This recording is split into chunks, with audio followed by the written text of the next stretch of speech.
सासू माँ घर के काम के साथ मेरा ध्यान कैसे रख पाएंगी। तनिषा की शादी को अभी 1 साल ही हुआ था, लेकिन ससुराल में उसकी सास कविता उसके हर काम में कमियां निकालती थी। तनिषा चाहे जो भी काम करती, उसकी सास को उसके हर काम में कमी निकालनी ही थी, चाहे वह कितना भी अच्छे से कोई काम क्यों ना करे। तनिषा हर काम बहुत मन लगाकर करती थी, फिर भी कविता जी को उसका किया हुआ कोई काम पसंद ही नहीं आता था। उसके पति अभिनव ने उसे शादी से पहले ही यह बात बता दी थी कि उसकी माँ ऊपर से सख्त जरूर है, लेकिन दिल की बहुत अच्छी है। पापा की मौत के बाद उन्होंने बहुत संघर्षों से पालन पोषण किया है मेरा। तनिषा अपनी सास के कहे अनुसार ढलने की बहुत कोशिश भी करती थी, लेकिन कविता जी ने तो जैसे कसम ही खा ली थी उसे हर बात में नीचा दिखाने की। वह बहुत घुटने लगी थी। उसने जब जब अभिनव से इस बारे में बात करनी चाही तो उन्होंने यही कहकर टाल दिया कि मेरी माँ के सिवाय मेरा इस दुनिया में कोई भी नहीं है। वह जैसी भी है, हमें उनके साथ निभाना ही पड़ेगा। इस उम्र में हम उनकी आदतें नहीं बदल सकते हैं। कविता जी किसी को भी बिना नहाए रसोई में नहीं जाने देती थी और तनिषा को सुबह उठते ही चाय पीने की आदत थी। तनिषा स्वभाव से बहुत हंसमुख थी, लेकिन धीरे धीरे वह बहुत मुरझा गई थी। अभिनव कभी अपनी माँ कविता जी को अगर समझाने की कोशिश भी करता तो वह उससे भी नाराज हो जाया करती थी। अभिनव तनिषा से अक्सर यही कहा करता था, आज माँ तुम्हारी कदर नहीं करती है, लेकिन मुझे पूरा भरोसा है एक दिन वह तुम्हें जरूर समझेंगी। तनिषा अभिनव की मजबूरी भी समझती थी। एक दिन तनिषा रसोई में काम करते हुए चक्कर खाकर गिर जाती है।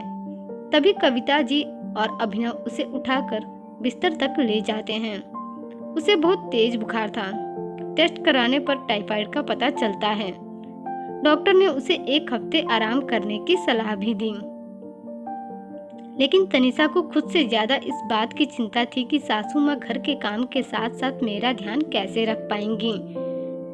जब तनिषा के माता पिता को अपनी बेटी के बारे में खबर लगती है तो वह उसके ससुराल आते हैं और तनिषा के माता पिता उसे कुछ दिन अपने साथ ले जाने के लिए कहते भी हैं, लेकिन कविता जी यह कहकर मना कर देती है कि तनिषा की जिम्मेदारी मेरी है, मैं इतनी खुदगर्ज भी नहीं हूँ। आज इसे मेरी जरूरत है तो मैं इसे अकेला नहीं छोड़ सकती।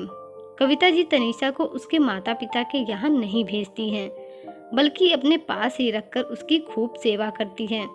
कविता जी तनिषा का बहुत ध्यान रखती हैं। उसके खाने के लिए हल्का भोजन भी वे अपने हाथों से ही बनाती हैं। उन्होंने एक बेटी की तरह ही तनिषा का पूरा ध्यान रखा। उनके प्यार भरी देखभाल करने की वजह से तनिषा 1 हफ्ते से पहले ही ठीक हो जाती है। फिर एक दिन वह तनिषा के पास बैठकर उसके सर पर हाथ फेरते हुए कहती है, तनिषा, तुम मेरी बहू नहीं बेटी हो। मैंने तुम्हारे साथ पहले जैसा व्यवहार किया था वह इसलिए किया क्योंकि मैं जिंदगी का हर रूप तुम्हें दिखाना चाहती थी, ताकि तुम जिंदगी की हर कठिनाइयों का सामना अच्छे से कर सको। मैंने अपने जीवन में बहुत संघर्ष किया है, दुनिया देखी है मैंने। उम्र के इस मोड़ पर मेरा कोई भरोसा नहीं है। मैं तुम्हें गृहस्थी का हर हुनर सिखाना चाहती थी, जिसके लिए सख्त होना जरूरी था। तुम दोनों के सिवाय मेरा कोई नहीं है। अब मैं तुम्हारी कदर कैसे नहीं करूंगी। तनिषा रोते हुए अपनी सास को देखे जा रही थी, अपलक, क्योंकि उसने अपनी सास का यह रूप तो देखा ही नहीं था। तभी उसकी सास उसे गले लगाकर कहती है, अब मत कहना सासू जी, आपने मेरी कभी कदर नहीं जानी। तभी पास में खड़े अभिनव, जो दोनों सास बहू की बातें सुन रहा था, उसकी आंखों में भी आंसू आ जाते हैं, लेकिन खुशी के। अभिनव मन ही मन सोचता है, चलो अच्छा हुआ जो दोनों सास बहू आपस में मिल गई, नहीं तो कब तक मैं इन दोनों की सुलह करने की सोचता। देर आए दुरुस्त आए।